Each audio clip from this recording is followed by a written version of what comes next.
大家好啊，我哋又見面啦。我出世嗰陣，我老母成日夢見白蛇。出世嗰晚，中雷雨大作，成村蛇圍住個院子五仙齊聚。村裏面個神棍亂講嘢，話我係禍胎，想帶走我改命。好在村裏啲長輩同高人識穿佢，我由細到大都孭住個命劫，俾師傅帶喺身邊修行積德。一眨眼9年過去，終於長大人。15歲命劫就快到，我發夢遇到個神秘嘅白蛇女提點我，千祈唔好返鄉下。咁啱老家又真係出事，親戚朋友出晒事，就算前面刀山火海，整個小時才有車搭，我都決定要返去。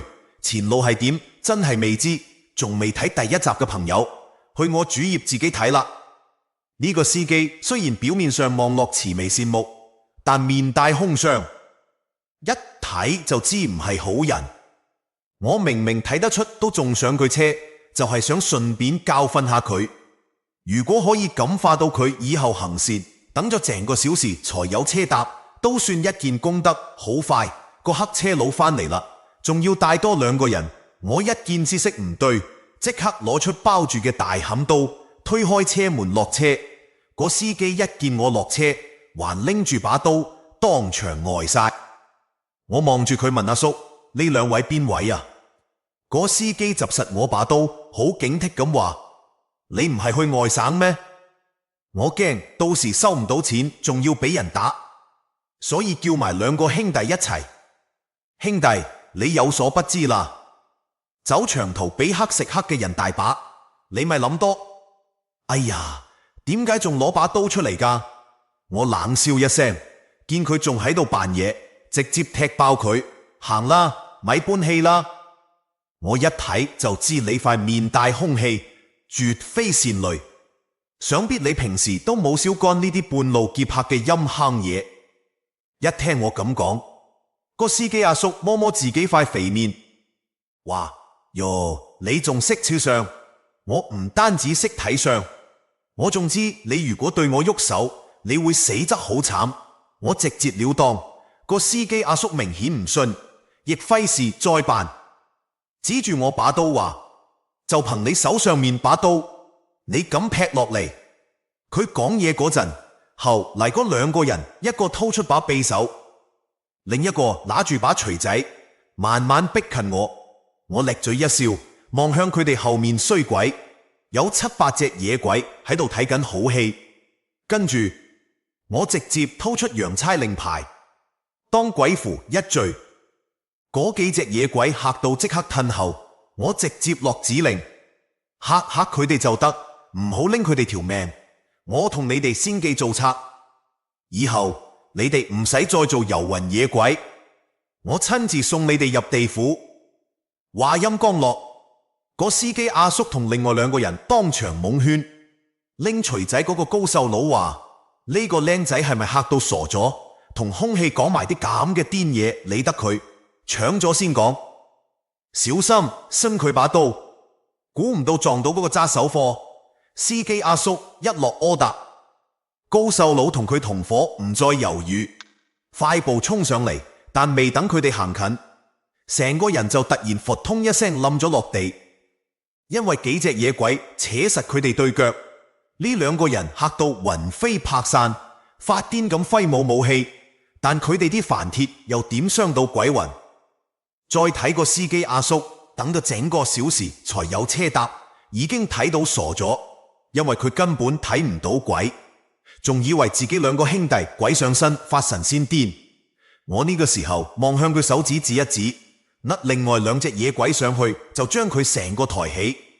隨着2隻鬼越飄越高，個司機阿叔被扯到半空，嚇到瘋狂尖叫：有鬼啊！有鬼啊！我呢就靠喺車邊，由得7、8隻野鬼玩殘佢哋。過咗幾分鐘，幾個人就快崩潰嗰陣，我先示意嗰班野鬼停手。等咗整個小時才有車搭先，佢哋將3個人掉埋一堆，一個缺咗隻手，個頭歪埋一邊嘅老鬼行到我面前話：大人，你千祈唔好食言啊！我一睇就話，等咗成個小時才有車搭，你哋等陣去揾呢度嘅鬼差，就話楊叉徐長生叫你哋揾佢，之後佢自然會聯絡我會親自跟進你哋嘅事。多謝大人，多謝大人。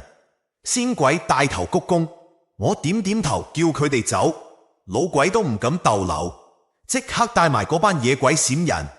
等佢哋走晒，我行到已經去到崩潰邊緣嘅司機阿叔三人組身邊，踎低笑眯眯望住司機阿叔話：仲搶唔搶我啊？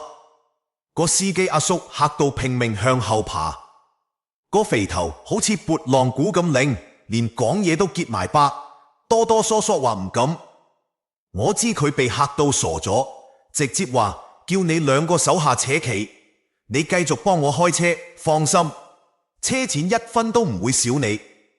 但如果再起心肝搞震，我要你條命。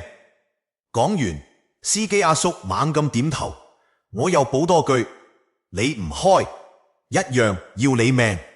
我隨時可以再招鬼嚟招呼你哋。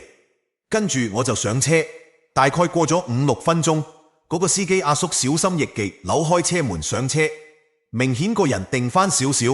佢偷偷望咗我一眼，蚊型聲話：師兄，唔係大仙，你唔左穩啦。我輕聲應一句，車子再次開動，1個小時有車。有咗呢次教訓，我相信個司機阿叔絕對唔敢再行歪路，佢個膽都被我嚇裂。一路上佢不時由後視鏡望我，眼神充滿恐懼。我知佢諗咩，以為我唔係人，於是開口話：唔使驚，我係人，好好揸你嘅車，唔好到時未俾鬼害死，就變咗車禍死嘅冤鬼。係，我費事再理佢，合埋眼回想今晚發生嘅事，總覺得仲有大鑊嘢要嚟。冇幾耐，架車個收音機突然傳出槍大氣嘅聲，我睜開眼話熄咗佢。啱啱講完，司機阿叔吱一聲，一腳踏死剎車，條嘴唇震晒話：大仙，我冇開啊！而且我呢架車根本冇大氣光碟。我眉頭一皺，聽住嗰陣令人毛骨悚然嘅大氣聲，下意識望向車頭外面。小時有車搭，發現架車入咗山路，兩邊全部都係樹，仲起晒大霧。我即刻問：呢度係邊度？我睇下地圖。講完，佢手忙腳亂反出張地圖，睇完之後成個人打落個冷戰。我睇佢咁嘅死人樣就知唔對路，問佢做乜嘢？呢度係斷頭嶺山路啊！斷頭嶺。我疑惑咗一下，司機阿叔即刻解釋：相傳呢度以前係亂葬崗，專丟嗰啲冇人收屍嘅斬首犯人屍體，所以本地人叫斷頭嶺。我哋行內人話呢個地方邪門得好厲害。咁你仲行呢度？我帶點不滿。司機阿叔哆嗦住話：我以前都冇行過呢度，完全係跟地圖行㗎咋。我呢個時候睇佢塊面，只見黑氣打晒印，呢個係大限已到嘅徵兆。可剛才點解睇唔到？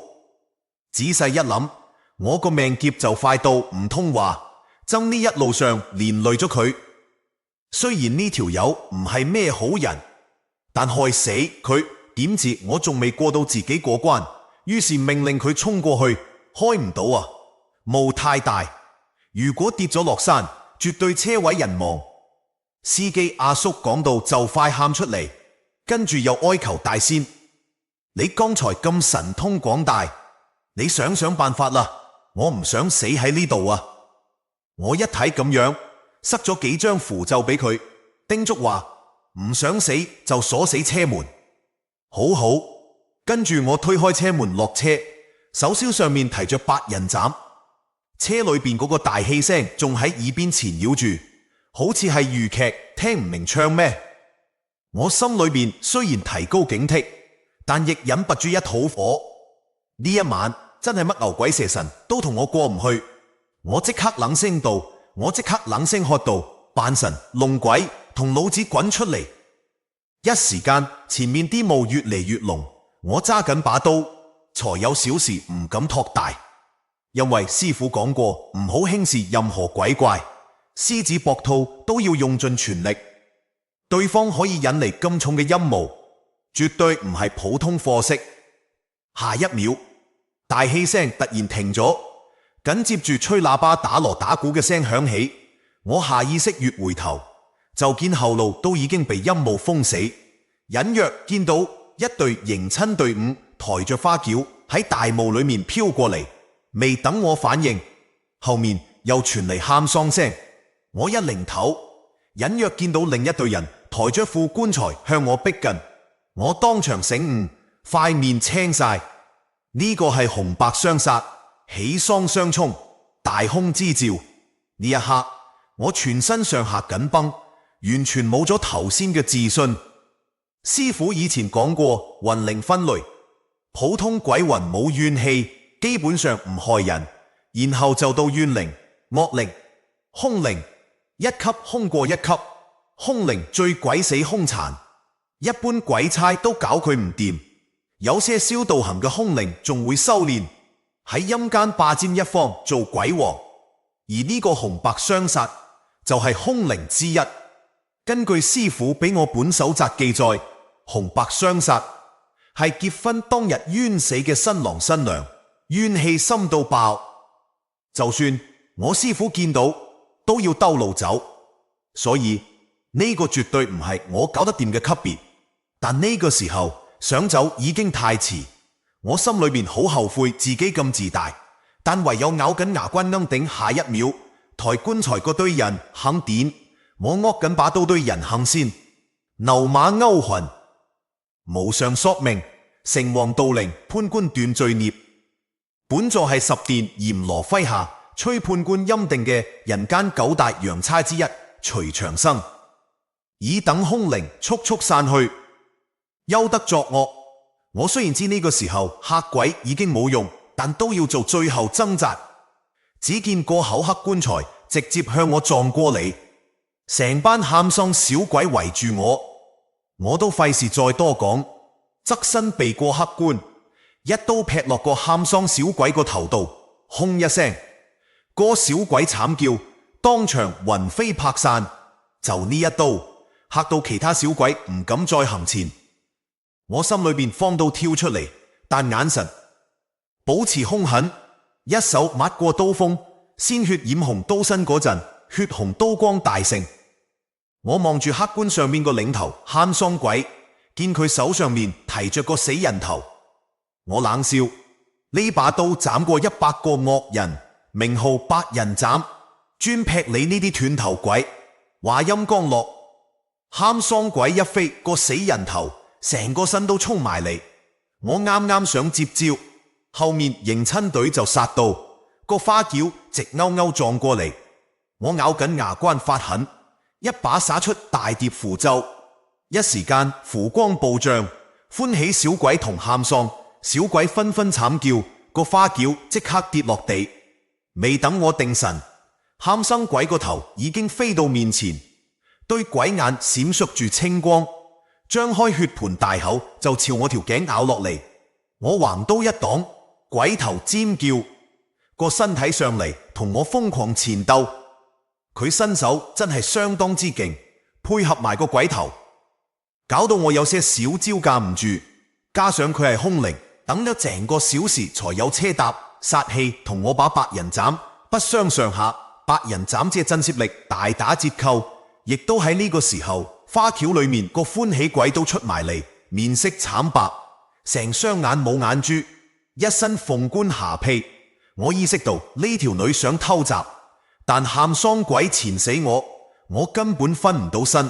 下一秒，一雙陰冷嘅鬼手將我死死捆住，喊喪鬼一拳轟喺我塊面上，打到我頭暈眼花。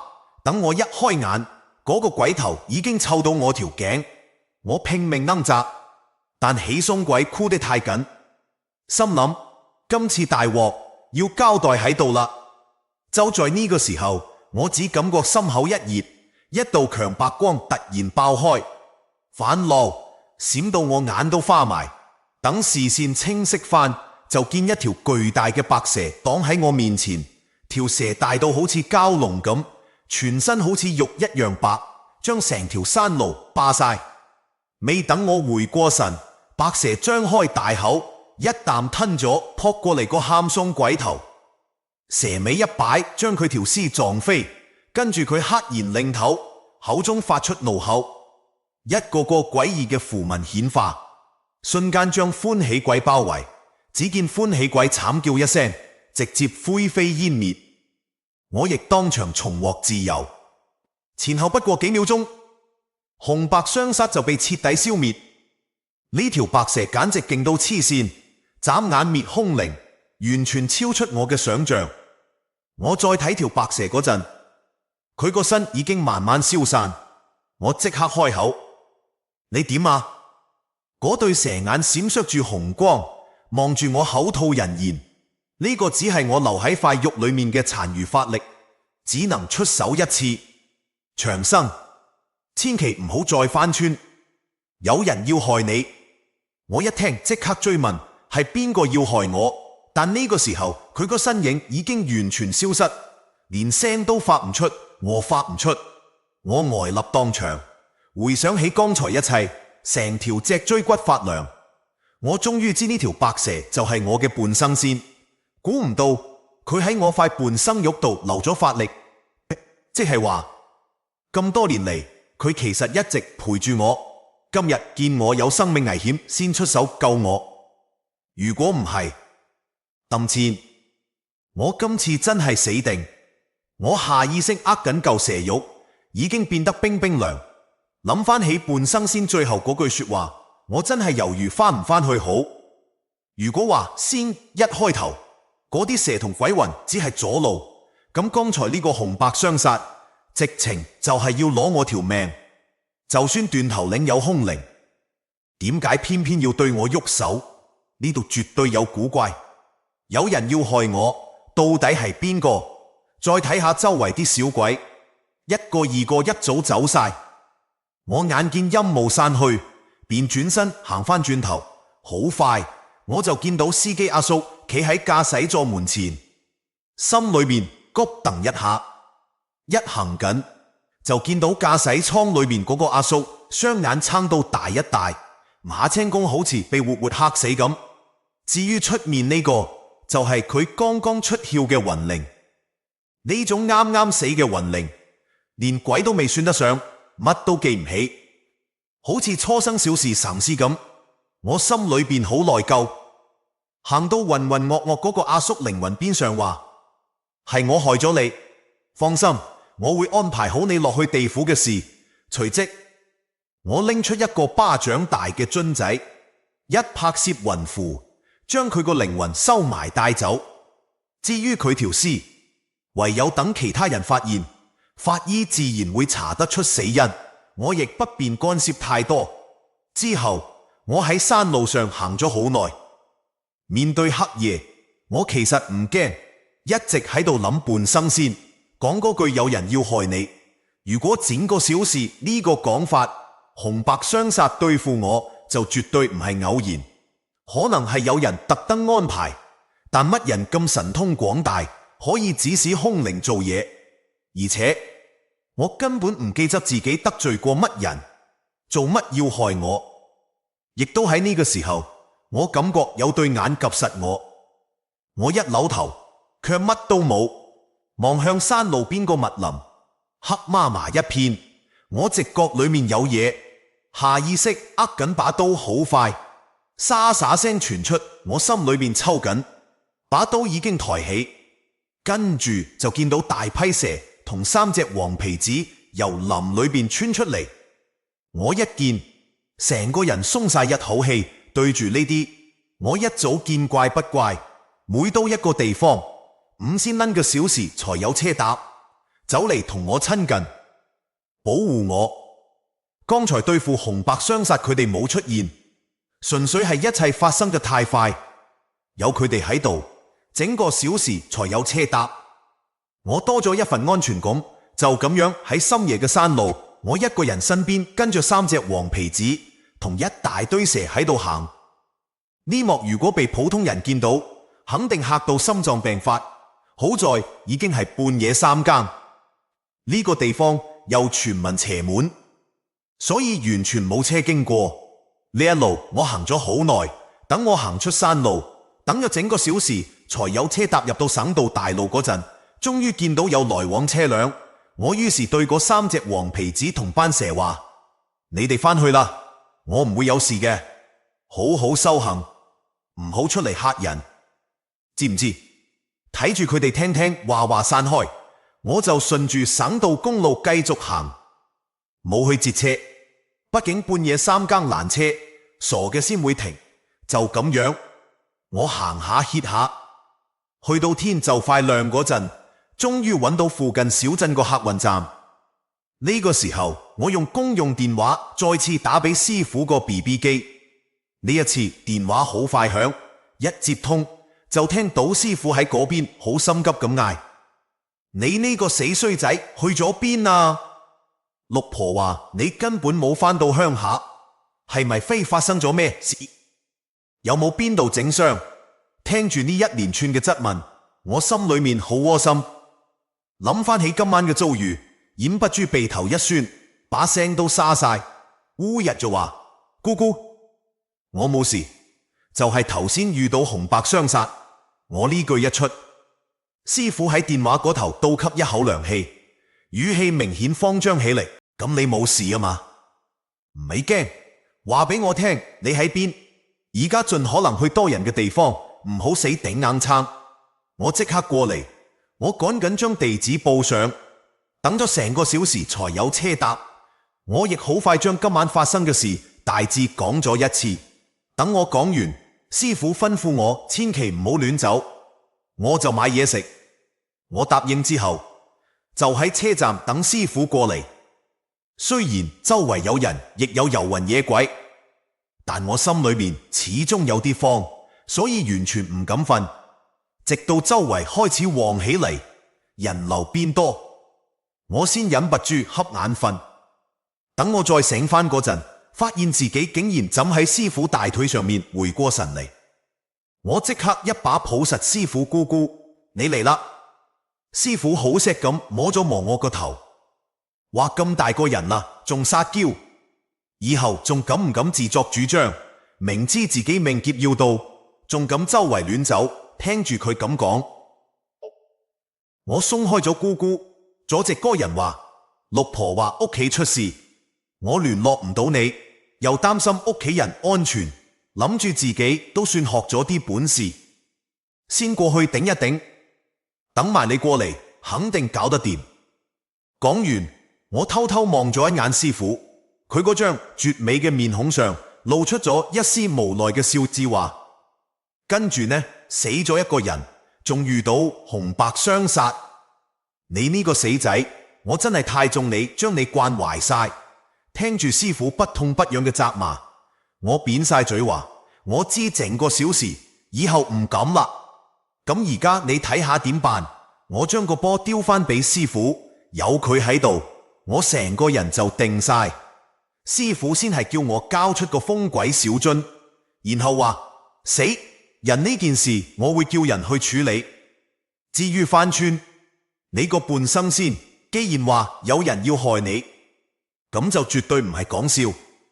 照你咁講，呢個紅白相殺根本就係衝住你嚟嘅，但要害你嘅人係點樣知道你嘅行蹤？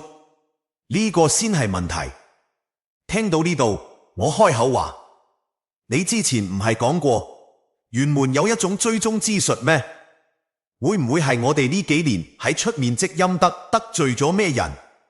師傅搖頭，好認真咁話：絕對冇可能。我哋從來唔同人搶飯碗，做嘢都係為你積陰德，同其他玄門中人冇利益衝突，而且可以指使紅白相殺呢種空靈聽命行善事，本事肯定好把炮。而今時今日玄門裏面有咁嘅本事嘅人，真係屈指可數。就算佢哋要追蹤你，對付你，都一定要有你嘅生辰八字、血同頭髮。如果唔係，根本查唔到你喺邊。聽到呢度，我都訂個小時才有車問，咁我係邊個？師傅長長咁舒咗一口氣話，一時三刻諗唔到，先上車，我帶你去食啲嘢，然後去你老家縣城。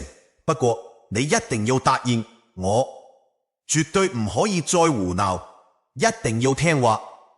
我見師傅答應去老家，即刻猛咁點頭，我乜都聽你話，咪把口答應得咁快，敵在暗，我在明，一定要搞清楚咩情況先得，加上你命劫要到，無論咩情況都要以你條小命為先。係，我保證唔會搞震。隨即師傅帶埋我上咗佢架桑塔納，喺附近求其食咗啲嘢，就向住我老家出發。一路上師傅又叫我詳細將尋日嘅事講多次。等我講完之後，師傅條眉頭鎖到死一死，話睇嚟呢個趙宇係關鍵，無論佢係咪你半生先安排喺你身邊，佢必然知道裏面嘅原因。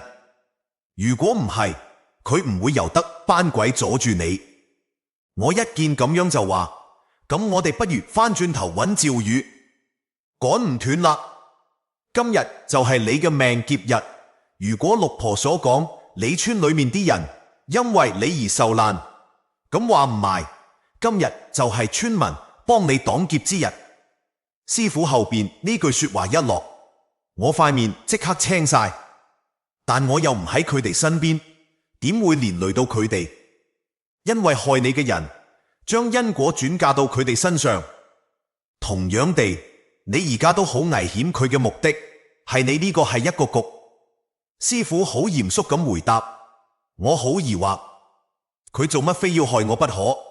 我得罪咗佢咩？問完，我望向師傅，佢眼望前方，塊面有啲猶豫。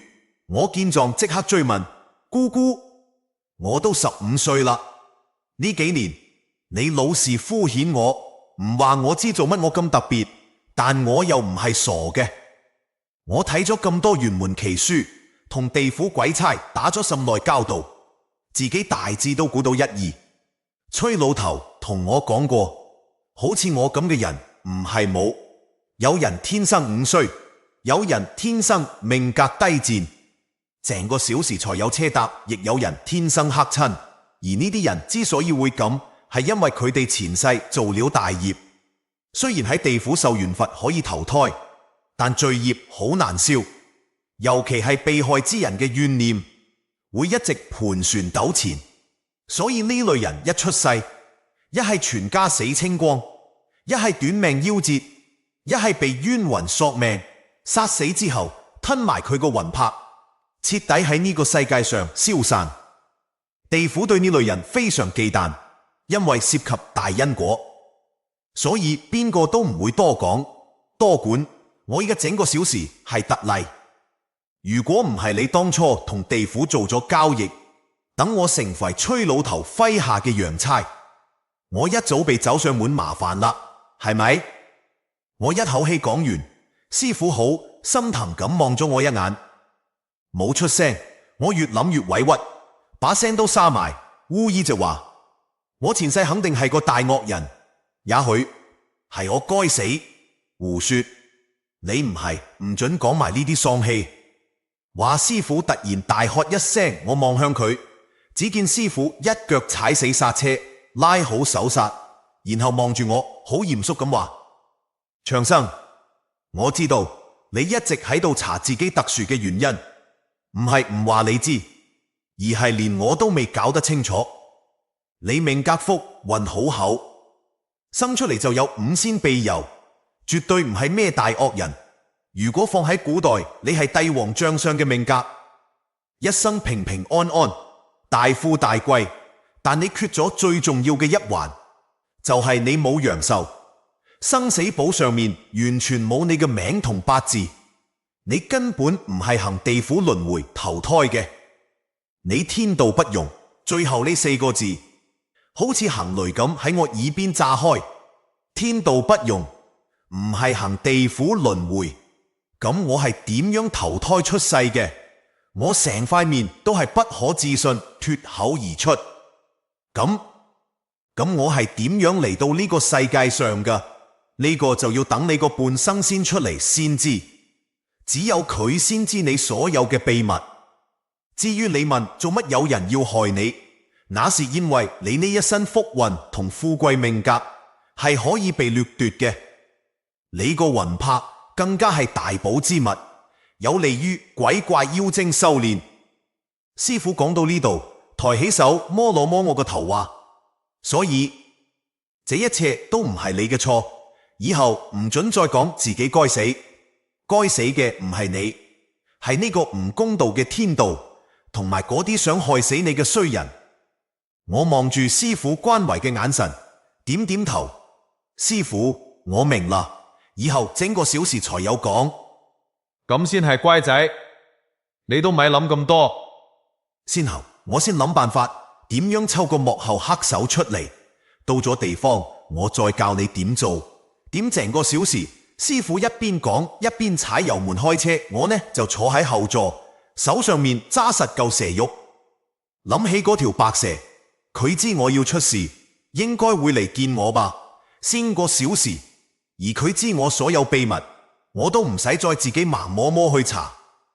緊接住，我又諗起嗰個夢境，嗰個人突然間起晒雞皮，身體仲有一陣燥熱，原本嘅期待又變成好緊張，心裏面已經有啲懷疑，究竟嗰個係發夢定係真嘅？我亦冇同師父講呢件事，覺得有啲醜怪。就咁樣，我懷着忐忑不安嘅心情從師父趕去老家縣城，去到嗰陣已經係下晝。師父並冇同我一齊翻村，到咗縣城之後，佢就叫我找事才有翻去。佢要去揾人幫手，我好擔心自己個命劫會害死大家，但師父同我講，對方設個局就係想拉你翻村，等落整個小時，搞清楚真相，清楚真相就一定要以身入局，然後吩咐我千祈唔好同大家講佢嚟咗到咗村，就去村後山揾大雄佢哋幫手。我答應之後，就自己截咗架的士駛翻村，但上車冇幾耐，嗰個的士佬就問我入去嗰度做咩。我話翻屋企，等啦成個小時才有車搭，唔係好想同佢多廢話，命劫在身，費事連累到人。但嗰個的士佬好似自來熟咁，話我哋村而家鬧鬼鬧得好鬼厲害，叫我冇咩緊要事就先唔好翻去。我一聽即刻醒神，問到底咩事？的士佬當場就將佢所知嘅嘢講晒出嚟。原來呢幾年徵債發展得快，我哋縣都搞起咗旅遊開發，一些風景環境好嘅村落被列為景區項目開發地，我哋村就係其中之一。呢個原本係好事，一個景區建設成功，可以帶動周邊經濟，村民嗰啲地被徵用，仲可以分到一大筆錢。當時真係羨煞旁人。其中項目涉切頭要遷墳，縣裏面都好不容易先說服到村民，俾咗大筆補償，並且劃咗一幅地出嚟俾村入面做新墳場。但前排項目一動工就突然停晒，仲發出咗項目暫停通知。居民喺遷墳嗰陣，原本好地地晴空萬里，突然間烏雲密布，點成個小時才有連明，落起咗大暴雨。呢個原本就係夏天，加上南方多雨水，大家一開頭都冇理，繼續開工。但未等部挖泥機再動，成個山頭就出現咗大批嘅蛇，仲有黃皮子、狐狸等畜生，嚇到嗰班工程隊魂飛魄散，落荒而逃。而嗰班蛇、黃皮子同狐狸並冇追佢哋，反而係向住佢哋掘過嘅墳地衝入去。嗰班工程隊喺山腳聽得一清二楚，鬼喊咁聲，隱約間仲見到山上面有黑影狂跳。等場暴雨過去，工程隊隊長裝着膽帶人上山，一上去就見到漫山遍野都係動物嘅屍體，但偏偏睇唔到殺死佢哋嘅究竟係咩怪物？呢個工程隊隊長都算見過世面，知係撞着咗咩大忌，叫人影咗幾張相，就跑返縣城話唔敢再接呢單活。太邪門！講到呢度，的士佬由後視鏡及咗我一眼話：我睇你年紀輕輕，點成個小時才有車搭？應該唔知當初你哋村啲邪門事。我聽隔壁幾條村嘅朋友講，你哋條村以前出過一個妖胎，佢出世嗰陣就出過一模一樣嘅事，嗰陣時仲死咗人。後來沒過幾年，因為呢個妖胎引嚟咗大批衰鬼，差啲冇害死全村人。之後嗰個妖胎就唔見咗，點成個小時才有車搭？今次嗰件事都係佢惹翻嚟嘅，所以你最好都係好去翻啦。聽到後面，我心裏面真係苦笑，吃瓜食到自己個頭頂。我冇接佢話，因為我好擔心大雄佢哋。的士佬見我唔出聲，都覺得木癮，就冇再講落去。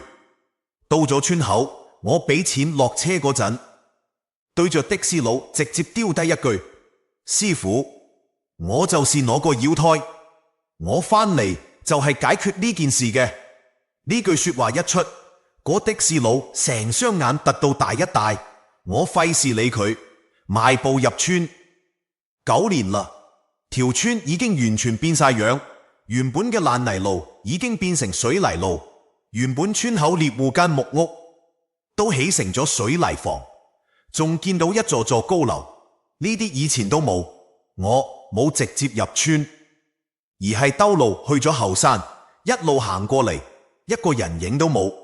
顯然前排遷墳嗰件事真係嚇到大家驚晒，唔敢行埋嚟。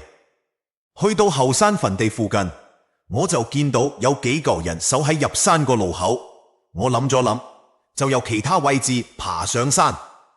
呢個後山細個嗰陣就係我嘅天下，邊個都冇我咁熟。有一條山間小路行上去之後，等了成個小時才有車搭。我即刻向住細個嗰陣大雄佢哋住個山洞行過去。嗰個山洞喺後山深處，呢一路上我真係一隻小動物都睇唔到，心裏邊不禁時口神更加擔心。去到山洞附近，我就開始大聲叫大雄、大王、大黑佢哋，但等咗好耐都完全冇動靜。我安慰自己，可能佢哋搬咗搬，冇去到墳地嗰邊。行到入山洞，依然空蕩蕩。我終於忍唔住，眼淚唔爭氣咁流落嚟，低聲話：大雄、大王、大黑，你哋去咗邊啊？我翻嚟揾你哋啦。我係長生啊！往事一幕幕喺腦海裏面閃過。細個嗰陣，除咗二傻哥，就係佢哋陪我最多。雖然好多年冇一齊，但在我心裏面，佢哋依然係我最好嘅朋友。就在我傷心欲絕嘅時候，一聲烏衣傳過嚟，我望過去，等了成個小時才有車搭。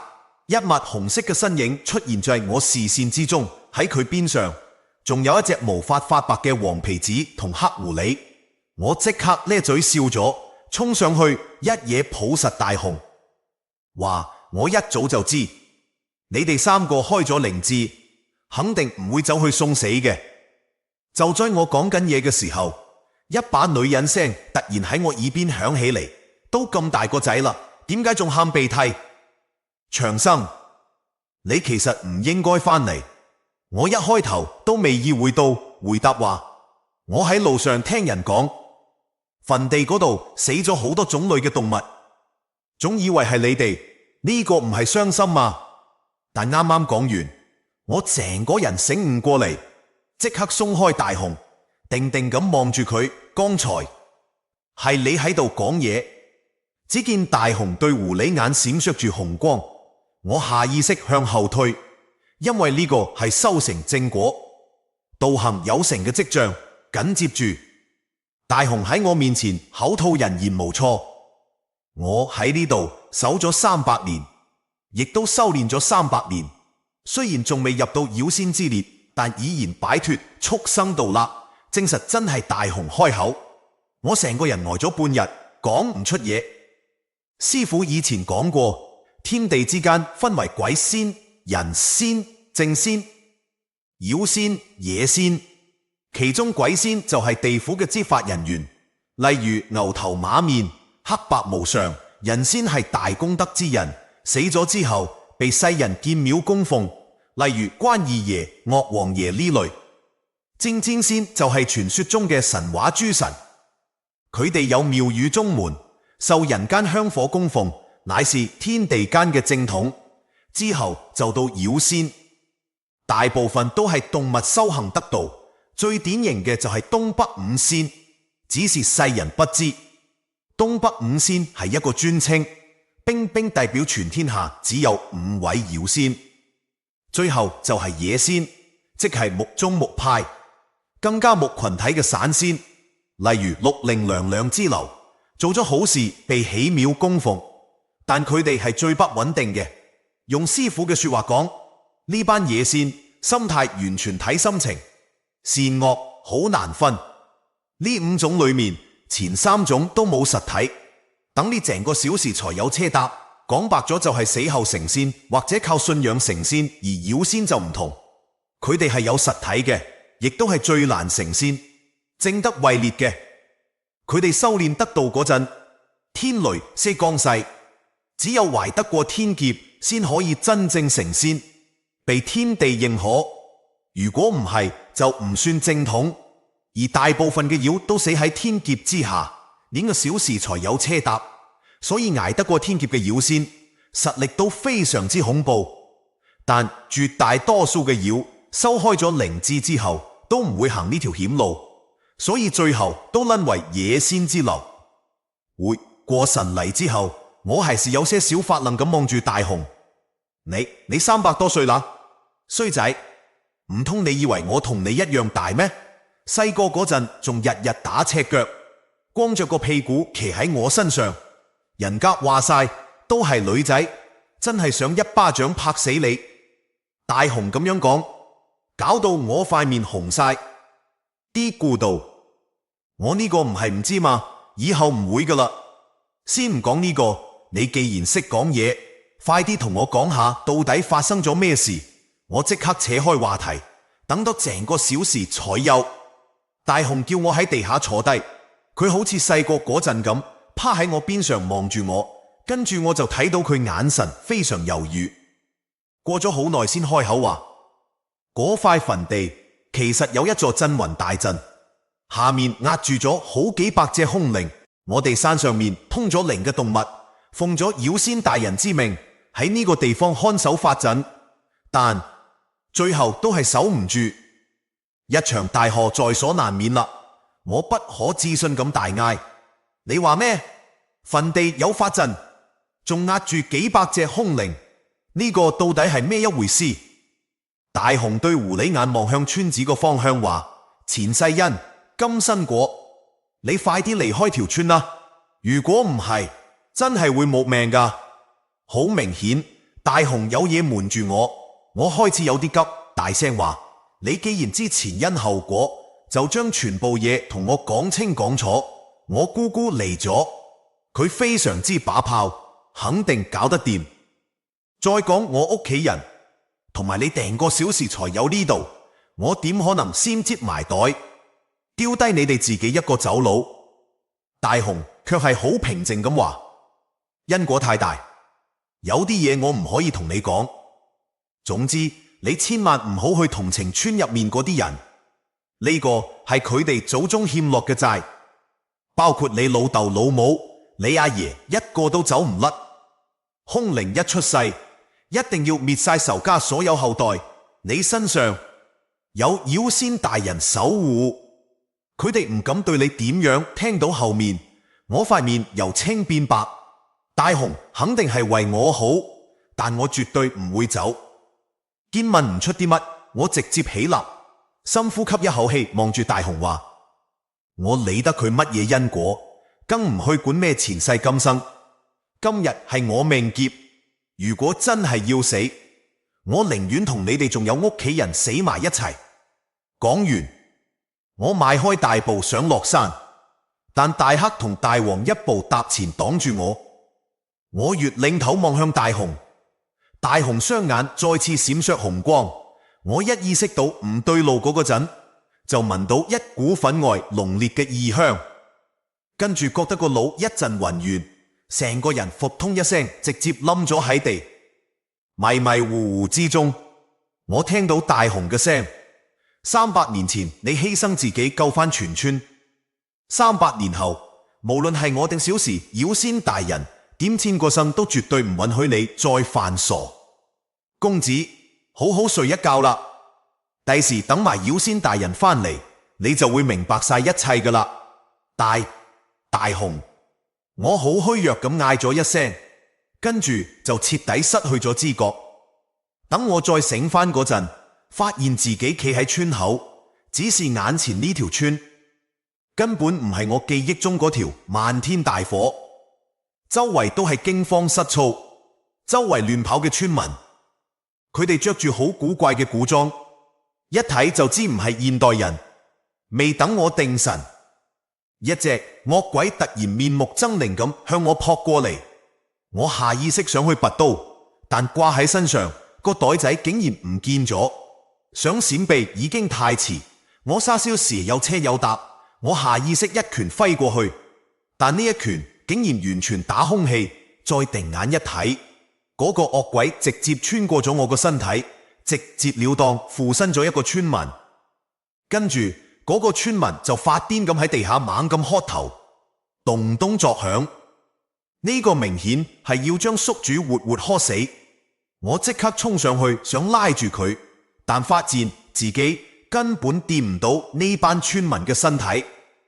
我好驚恐咁望住自己對雙手，再望望四周，眼神入面寫滿晒茫然。亦都喺呢個時候，一把聲突然喺我個腦海入面響起嚟。唉，300年啦，妖仙姐姐到底都係執念難消。好在我留咗一手後着，我聽得一清二楚，下意識大嗌：咩人？同我滾出嚟！我係你嘅前世喺魂魄入面留低嘅一絲力量，所以先可以喺你夢境入面傳音。我時間無多，只能將當年空靈屠村嘅始末重演出嚟。我知道你有一大堆問題，但我只是一縷殘存嘅靈識，回答唔到你啲乜嘢。話音剛落，一道閃電劈入村，雖然冇行雷聲，但畫面真實到肉眼可見。好快眼前嘅景物一變，就見到一個着白衫嘅女仔，正手持長劍死頂硬撼天雷。佢嘴角掛住血跡，睇佢個樣真係美若天仙，絕美傾城。此刻嗰張俏臉上面寫滿晒倔強，佢係咪癲咗噶？嗰個可係天雷嚟嘅喎。我啱啱咁諗，就見嗰個白衫女仔身上白光一閃，化成嘅一條巨大嘅白蛇，蛇尾瘋狂擺動，一記橫掃千軍，直接掃飛咗3隻惡鬼。但下一秒，天空中雷聲轟鳴，接二連三劈落4-5道天雷，狠狠打在那龐大嘅蛇軀上面，直接將佢劈到受咗重傷。我腦子瞬間清醒翻佢就係我個半生仙，但佢明明喺度救緊人，做乜個天雷要劈佢啊？似乎知我心裏邊好疑惑。嗰把聲再次響起嚟，係咪覺得好奇怪？做乜天雷要阻住妖仙姐姐救人？係啊，呢個到底係咩一回事？我大聲開口，跟住就聽到嗰把聲好似有些少感慨咁話：世間萬物相生相克，因果循環，天理輪迴，邊個都冇辦法去改變。天雷之所以要阻攔妖仙姐姐，係因為呢班空靈屠村根本就係順理成章應該發生嘅。我聽到後面，成個人嚇到毛骨悚然，大嗌：呢個點可能？天道昭昭，點可以放任空靈喺度禍害人間，殘害生靈噶？我成個人一頭霧水。嗰把聲再次響起嚟：先人債，後人還。呢班村民嘅祖輩當年逃難嚟到呢度，得到本村人救濟，佢哋見本村人生活富足安寧，竟然起了歹心，一夜之間下毒害死本村人378口，連老人同細路都冇放過，直情係雀巢鳩佔。本村人死後怨氣滔天，喺地府十殿閻君面前立下鬼誓，不報此仇，寧願做孤魂野鬼，永不輪迴。十殿閻君同地府判官都覺得佢哋應該報仇，所以喺回魂夜嗰晚親自送佢哋返條村。嗰一晚行兇嘅人絕大部分被嚇死，吞噬魂魄，等了整個小時才有車人咁啱去接流落寨外嘅親人入村落腳，好彩匿過一劫。佢哋返到嚟見到自己人死晒，其中有一個人跟人修過幾年到，一睇就知有古怪，於是攞晒啲真金白銀，請咗佢以前嘅師傅同師兄弟過嚟，等咗成個小時才有車，想要將本村人嘅鬼魂盡數殲滅。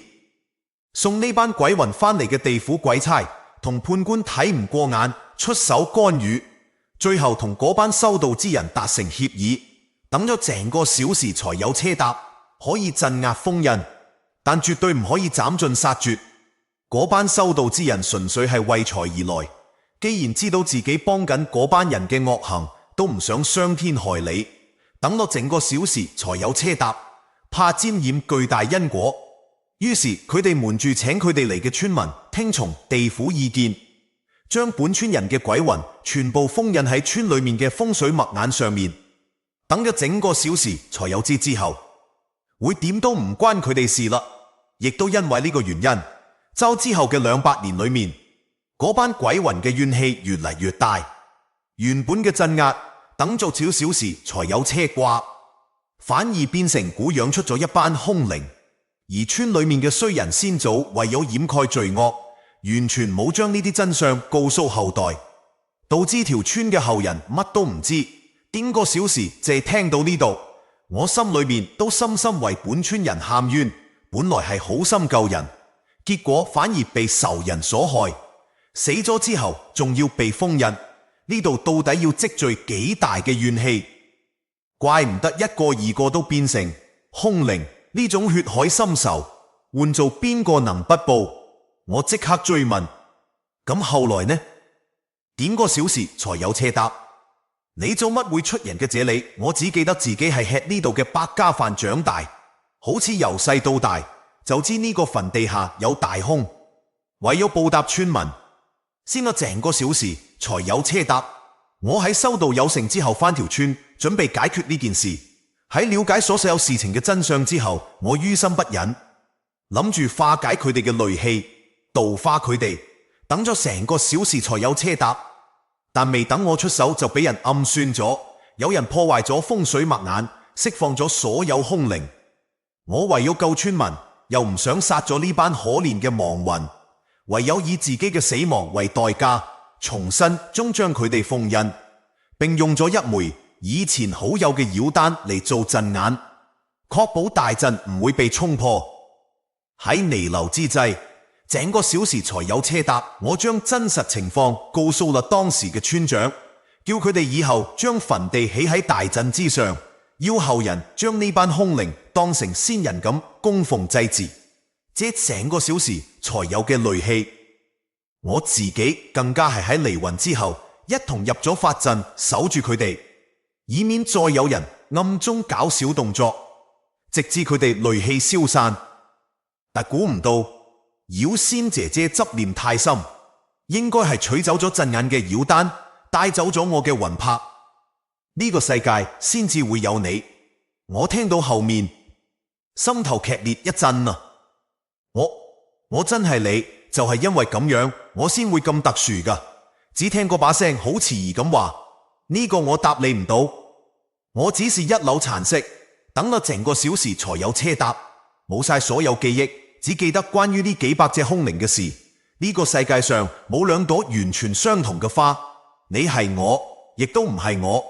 呢個回答等咗成個小時才有車搭，搞到我非常之迷茫，不知不覺間眼前嘅場景再次絲番變化。我見到一個着青衫嘅男人喺度起嗰陣，睇住佢死頂壓制住所有凶靈，最後將一粒妖丹拋入陣眼之後，成個人冧咗喺地下。臨死前佢對住邊上一個老人家大嗌，交代咗一啲嘢之後，魂魄離體，直接衝入咗法陣裏面。跟住就見到剛才嗰個着白衫嘅女仔跌跌撞撞咁跑咗過嚟，身邊仲跟住一隻細細隻嘅紅狐狸。我瞳孔微縮，呢隻嘢好似大熊。未等我細諗，就見到個白衫女仔抱住個青衫男人嘅嗰條屍，喊到撕心裂肺。小時才有車搭，嗰副傷心欲絕嘅樣，真係睇到人心都碎埋。仲有嗰隻小狐狸，不斷用個頭去蹭青衫條屍對手機，對狐狸眼啲眼淚好似倒水咁流。呢個時候我喃喃自語：如果我唔係你，白蛇就唔會成為我嘅半生仙吧。佢要嘅人係你，根本唔係我。大雄都係一樣，佢將我當成你，所以先會一直保護我，係咪？唔知做乜，我呢一刻心裏邊酸溜溜，覺得自己好似一個替代品。但就在此時，嗰把聲回答話：也許佢等嘅人係你，而唔係我。咩話？緣起緣滅。我雖然唔記得以前嘅一切，但能感覺到你同我唔同。記住，揾翻陣眼粒妖丹，小心微心。跟住嗰把聲越嚟越弱，直接聽唔到啦。我一時間心急如焚，乜嘢陣眼妖丹，仲有要小心微心，佢都未講清楚。但下一秒我就成個驚醒咗，回想起發夢最後嗰兩句說話，我理解前一句，但完全唔明後一句微生係咩意思。望下周圍嘅環境，望下周圍嘅環境，我一眼就認出你度係大雄個山洞深處。唔理咁多，一定要盡快揾到粒妖丹，話唔定可以救翻大家。等了成個小時才有車搭。我雖然支持呢班凶靈報仇，但我絕對唔認同咩先人債後人還。作業嘅又唔係呢一代嘅村民，更加唔係我阿爺、我老豆老母，憑咩事要佢哋嚟幫以前嗰啲衰人埋單？我快步衝出山洞，一出去就見到幾十條蛇守喺洞口。我知呢個係大雄叫佢哋守住我嘅，但大雄佢哋去咗邊？再望下架天已經黑晒。我心諗大鑊，即刻向住村子個方向瘋狂狂飆。但啱啱過咗墳地，個天就突然落起大暴雨，只聽見雷聲滾滾，成個墳地周圍陰氣彌漫，一聲聲鬼喊聲由地底深處傳出嚟。我正喺度發愣嗰陣，一把色聲突然由我身後響起嚟：細路，快啲去通知村裏面啲人走啊！再唔行就趕唔短啦。一月回頭，赫然係九太爺，佢成個人周圍都有鬼光喺度盤旋。我條眼眶即刻紅晒，脫口而出：九太爺，你乜都唔使講，你係個好仔，係我哋嘅心肝寶貝，快啲去通知大家，冇時間啦。九太爺依然好似以前咁慈祥，我望向佢身後，等咗成個小時才有車搭。發夢最後見到嘅嗰個老人家竟然都喺度，佢正帶住一班鬼死死擋喺入村嘅路口。